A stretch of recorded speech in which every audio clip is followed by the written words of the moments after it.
If you want to learn what not to do when you're investing in real estate, keep watching this video. I want you to know that this is my life. This is real. Relationships are universal.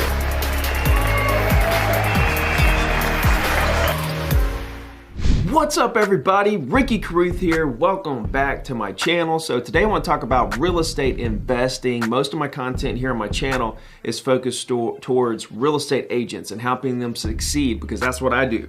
I'm a real estate agent for 17 years, highly successful, and I've turned around, written 2 books, and I coach real estate agents for absolutely free. However, I do a lot of real estate investing as well on the side, and I wanted to do a video here and just give you my story behind what I did, how I've done it, and where I am now, and just give you a different perspective. I'm not the guru of real estate investing. I'm just here to share with you my experiences, so hopefully you can pick something up from me and go out there and succeed. I'm gonna start creating more content around my real estate investments, give you guys some inside details about what I'm doing and how I'm doing it. So if you haven't already, click subscribe. Now would be a good time to do so. And don't forget to hit the bell and smash that like button. So today is kind of my introductory video into the real estate investing world. So I just want to give you my background and story real quick in this video. So I got in real estate as a real estate agent in 2002. I made $1 million by the time I was 23. So as a 23-year-old with $1 million,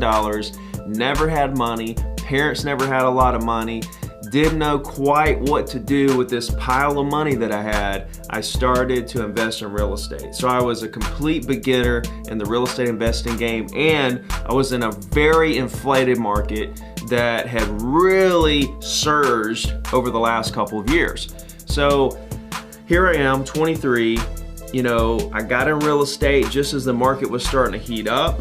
That's why I made $1 million so quickly, because I just was in the right place at the right time. Now I'm thinking back, a lot of people would have said I was in the wrong place at the wrong time, but I feel like I was in the right place at the right time because I made a lot of mistakes, but I learned from those mistakes. And now I'm on the right track, which I'll explain here in a minute. So when the market crashed, I lost everything I had. I was negative, I went bankrupt, sleeping on the couch, slept in my car, went back to roofing houses, working on an oil rig. I was at absolute bottom. So how did this happen? How did I go from millionaire overnight to broke, sleeping in my car? The answer is really simple. What I was doing was I was flipping properties. Okay, so I was going for short-term investments. I would buy a property, flip it immediately, make whatever I made, 30, 50, 100,000, and I would take that money, roll it into another property, and flip that property really quickly. So I was just short-term investing, and I was borrowing a lot of money. So as this went on, I got to the point where I had several properties that I was flipping at once, okay, and I just kept going and going and going, okay? So as the market went up, I was flipping and flipping, and as it teetered off, I said, uh-oh, what's going on here, okay? So, and I was borrowing most of the money to pay for these properties, and I was paying interest only. So my notes were really large, okay, because I had so much debt. And as the market teetered off, it started to come down, it ate up all the equity that I had. And then the interest payments ate up all the cash that I had. Because I hung in there as long as I could. Because nobody thought that the crash was gonna take that long to recover. It just kept going and going and going and going. It was just a never-ending crash. It was just a never-ending recession. And when the market started to teeter, I was about at $1.5 million in debt, which is a lot for an old country boy roofer from Alabama. So as the market started to flatten out and go down, I ended up selling a lot of these properties for exactly what was owed, so I got those paid off, but I didn't sell all of them. Ended up having to foreclose on some of these properties, and that's how I ended up losing everything. So it was a really eye-opening situation. And everybody knows my story that's subscribed and been following me for a while. But during that time, I read 100 books. I was really curious of why I failed, and I was really in a search for knowledge to figure it all out. And one thing I figured out in my real estate business was that it could have kept going if I would have valued relationships over transaction. and more focused on the people instead of the deal.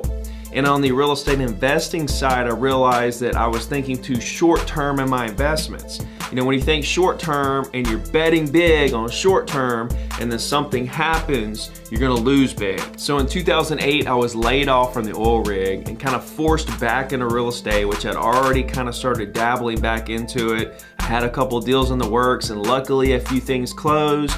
I was back in the business, and so I just started building my business based on relationships over transactions. I focused on the people, and I just focused on my real estate commission business, my real estate agent business for many years. And then after about 3 years, I was able to have a friend co-sign for me to buy a little condo for $68,000 in Gulf Shores, and I ended up paying it off in about 2 years. And since then, that condo is worth $150,000 today, and I own it free and clear. I rent it out long term, and it's something I'll probably never sell. I also picked up a couple other little condos when the market was at the bottom that I still own today. They've all doubled or more in value, and they're just properties that I probably will never sell. I paid cash for all these properties, so I didn't go into debt. I was scared of going debt after what happened to me last time. But then as time went on, the more comfortable I became with investing in real estate again, I took the plunge and did get into some more debt. I now, at the point of this video, have 10 rental properties. I owe about $400,000 on these rental properties, and together they're worth about $800,000. My income is much higher than my expenses, therefore they are paying the loans off for me as well as giving me a nice little cash flow. So I have some condos that I own free and clear that I'll never sell. I have 10 rental properties that I owe about half of what they're worth that give me a nice cash flow. Okay, those are all long-term investments for me. I'm just letting them sit there and just build and build and build and build. Meanwhile, I'm looking for more good deals on rental properties. I would love to get those 10 up to 20 and up to 30. I would like to have 30. I guess that would be my goal, is to get it up to 20 and then maybe up to 30 and then kind of see how I feel at that point. Of course, it's probably gonna take me a good 3 or 4 to 5 years to get there. I'm just doing it slowly. I'm being patient. I'm not in a hurry. I'm waiting on good deals and good locations. I also like to invest really close to my home. All of my long-term rentals are actually in Foley, Alabama, which is only about 15 minutes away. So it's a good location. It's where I went to high school, and it's far enough away from the beach where it won't really get any hurricane damage. There's no flooding issues. So there's a lot of benefits to being right there in Foley, and it's still close to me. If I need to go there for something, I can easily do that. Now let's talk about my short-term investing in real estate. So I also flip about 1 house a month. I have 2 other partners. We buy them when we find good deals. We normally pick up on average about 1 a month, flip it, we fix it up, we flip it, and we pay cash for everything. We're not borrowing a dime on that. And it's easy because you have 3 partners, so you know it's 1/3 of the cash, 1/3 on everything. We get back 1/3 when we sell it, and it's worked out really nicely. We've been at that for maybe a little more than 2 years, probably maybe 2.5 years.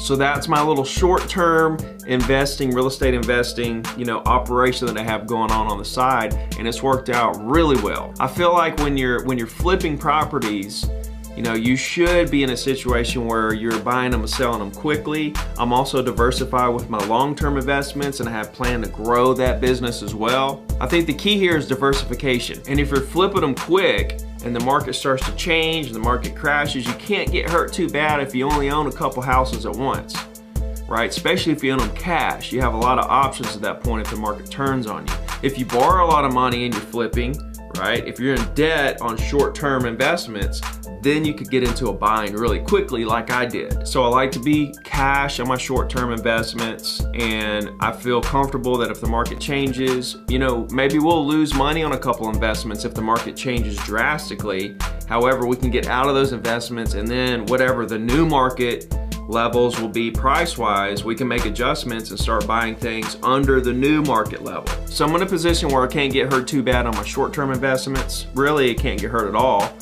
And on my long-term investments, that is a recession-proof situation. People are always going to need places to live. Regardless of what the market does, those investments will always pay themselves off. Even if the market crashes really hard, say rent comes down a little, I still have enough positive cash flow of cushion where the rent, if it did come down, it would at least still continue to pay the properties off for me. I don't see that happening, by the way, just so you know. I don't see rent going down.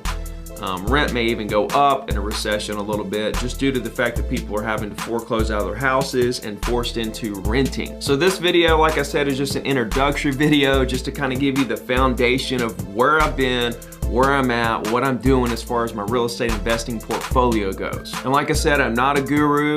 I'm not saying that I know everything about real estate investing. I just want to share with you what I do and what I've done, and hopefully you could pick something up that will help you. And I'm going to make more of these videos to go in depth with some of the details of particular deals moving forward, just so you can learn from them. I think the moral of the story for me is I don't want to borrow a lot of money for short-term investments. I want to have a pretty good, safe bet on a lot of different things. I want to be diversified. I want to have long-term game plans. I want to have short-term game plans and everything in between. So I hope this video helps you. Hit that like button, comment below, let me know what you think, and let me know if there's anything in the world I can do for you. Let's go.